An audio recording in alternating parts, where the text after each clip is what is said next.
Olá, damas e cavalheiros, tudo bem com vocês? Então, vamos para mais um caso hoje. Hoje iremos falar sobre a jovem Frauke Liebs, que tinha 21 anos de idade, quando desapareceu após sair de um bar. Só que o pior de tudo é o que acontece depois desse desaparecimento dela. Mas antes de qualquer coisa, por favor, já deixe seu like agora no começo para você não esquecer.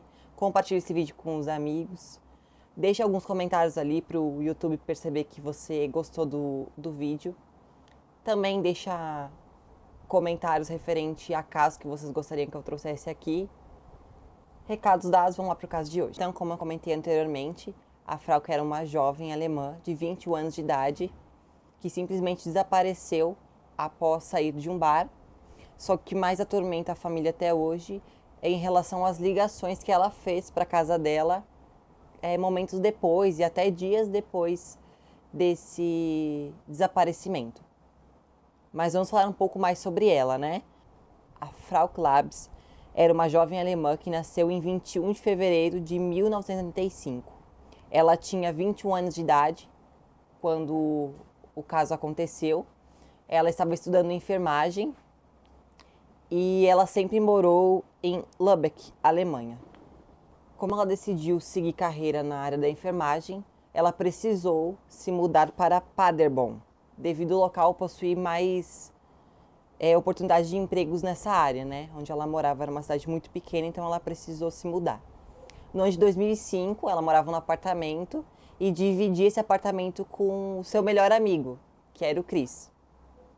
Eu digo melhor amigo porque eles acabaram tendo um relacionamento logo em seguida, porém não deu certo, eles resolveram ficar só na amizade mesmo e se tornaram melhores amigos. A Frauke, ela era muito dedicada e muito estudiosa.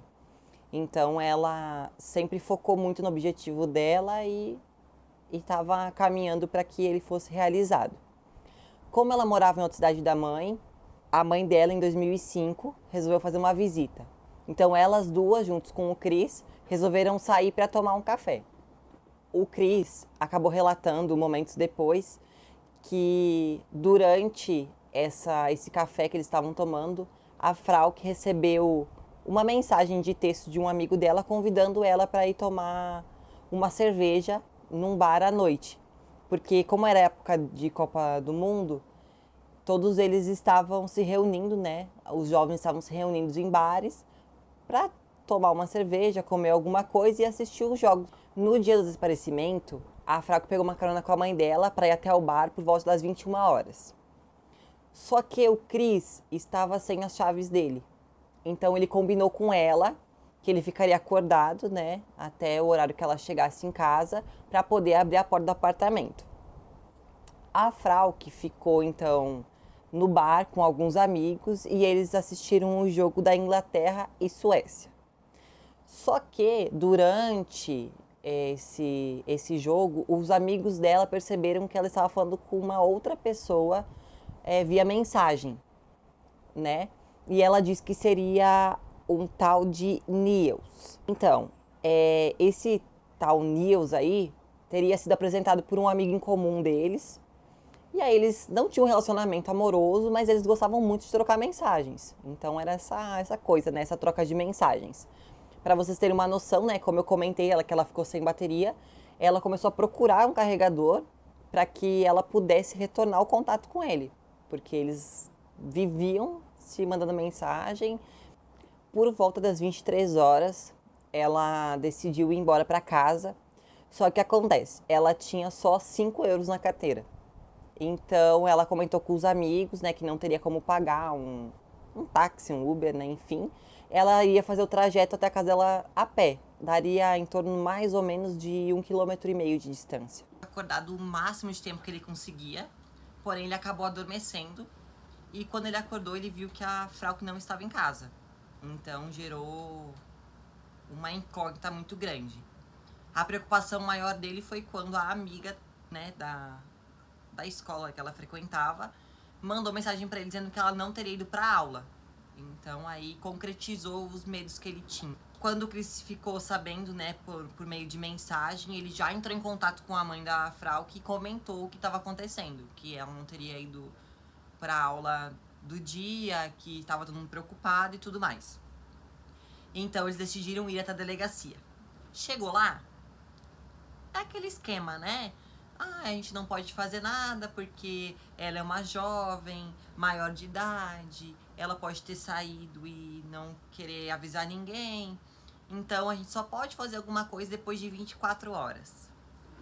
Então o Chris começou a receber algumas ligações estranhas, né, durante algumas semanas.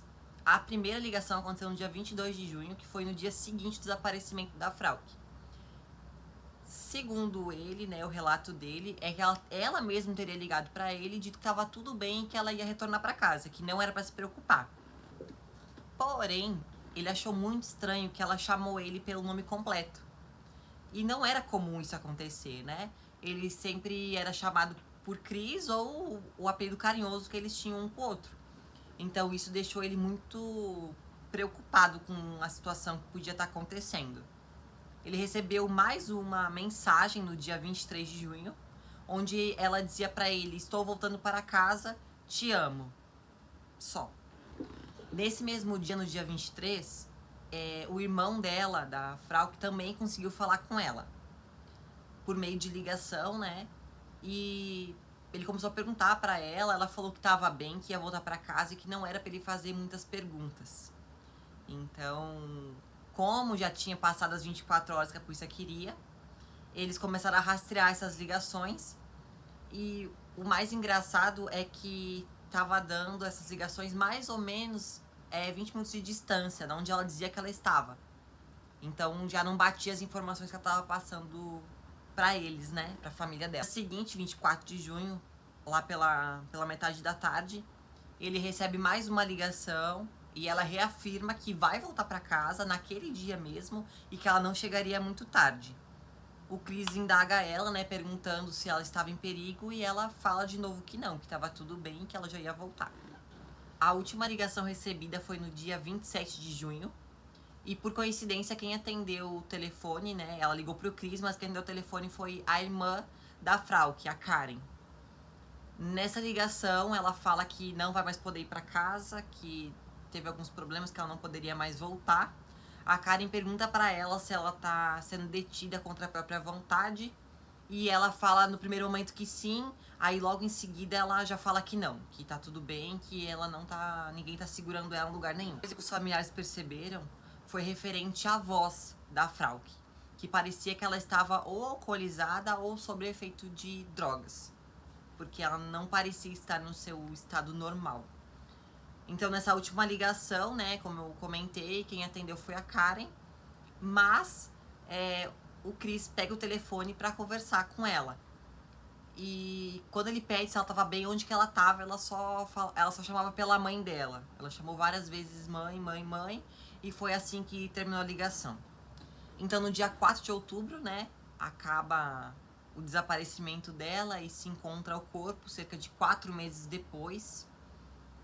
Caçador encontrou o corpo dela numa área arborizada, né, cerca de 20 quilômetros de distância do local onde ela teria sido vista pela última vez, né, naquele bar onde ela estava com os amigos dela. Então, como se haviam passado muitos meses, né, como a gente já sabe, o estado do corpo dela, a decomposição estava muito avançada, o que fez a identificação dela, infelizmente, foram as vestimentas, né, os familiares verificaram pela vestimenta dela e não foi encontrado nenhum material genético no corpo, né, que pudesse ser comparado com alguém. Devido ao estado de decomposição, não foi possível averiguar também a causa da morte. Porém, os investigadores acreditam que ela foi só deixada lá, que ela teria sido morta em outro lugar e o corpo dela foi deixado lá naquela mata. Tanto bolsa quanto celular e carteira nunca foram encontrados. Os investigadores teorizam, porque é questão de teoria esse caso também, não tem nada concreto, nada que diga, talvez isso. Não, não tem. Então os investigadores teorizam que ela foi sequestrada quando ela saiu do bar e logo em seguida os criminosos fizeram com que ela fizesse essas ligações para tentar despistar o andamento, né? O andamento desse sequestro. Mas é só teoria. E até hoje a causa da morte dela e também o motivo, né, nunca foram descobertos. Esse caso investigou mais de 900 pessoas, mas só 5 estavam ali mais suspeitos, sabe? Inclusive aquele Niels, né? Que teria sido o rapaz que ela trocava mensagens. Mas os 5 foram descartados porque eles tinham álibis. Então, acabou que deu em nada também. E também, como não tinha material genético para ser analisado, não teria como fazer esse confronto, né, com o material genético deles. Em 2022, porque esse caso ele continua sendo investigado, tanto pela polícia quanto de forma particular.